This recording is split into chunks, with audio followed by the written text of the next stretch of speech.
Now, questions remain here in Washington over how much more funding will be sent to Ukraine, as we just heard. And so far, Congress has authorized more than $110 billion in aid.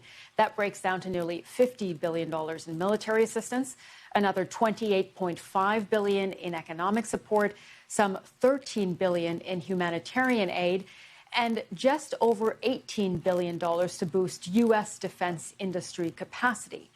Now, earlier I spoke about Zelensky's visit with Democratic Congressman from Illinois, Raja Krishnamurthy.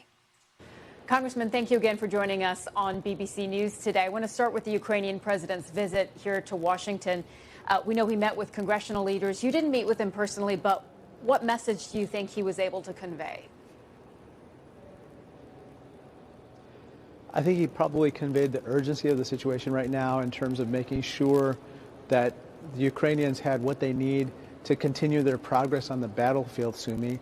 As you know, they've made some progress, some meaningful progress recently, and we need to make sure that they have what they require to continue that progress. We saw that Speaker McCarthy opted to not have Ukrainian President Zelensky speak directly to all congressional members, but rather to hold private meetings. What message do you think that sends to President Zelensky about where the U.S. stands?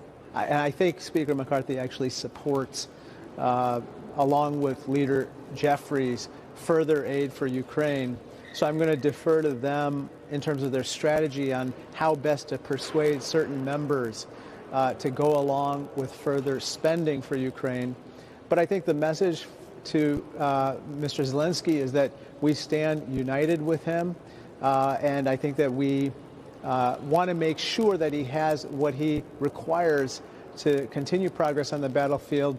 But at the same time, there's going to be concerns that need to be allayed, probably in a private setting as opposed to a public one. Well, if we talk about some of those concerns, there was a CNN poll just last month showing that 71% of Republicans oppose new funding, while 61% of Democrats support it. So that's going to make President Zelensky's ask to get this new funding bill, $24 billion, through. It's going to make that more difficult. Is Ukraine funding going to continue from the U.S. in the way that we've seen it in the past? I think it will, though it's probably going to require more oversight. It's going to require probably more verification of where the money is being spent and so forth. I think American people want to spend the money or want to give resources to the Ukrainians. They want to make sure that it's going to the intended purposes and that it's effective. And so I think those are the types of provisions that might accompany further aid. I want to also ask you about Republicans holding up a spending bill passage, rather. Would Americans, or do Americans need to prepare for a shutdown? Possibly. I hope not. I think a shutdown would really hurt millions of people. But at this point, I think that Speaker Kevin McCarthy has adopted, I believe, a wrong-headed principle for the type of support that should govern any spending package that goes forward in the House. Basically, he wants to do it solely on Republican votes. And as you know, we're a closely divided House. And so I would just respectfully submit that he should not stick to that principle, because if he does, he's going to be held up by hostage takers on the far right.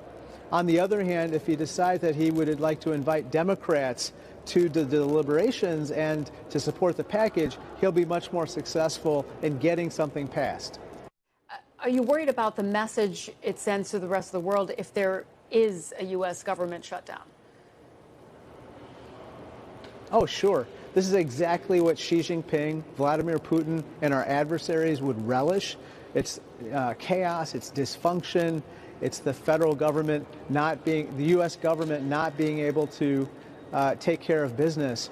And in a world where we're in a competition of ideas, of forms of governance, where we put forward that a democracy is really the best way to move forward, obviously our adversaries like Xi Jinping and the Chinese Communist Party will use whatever's happening here as evidence for why our model of governance and democracies don't work.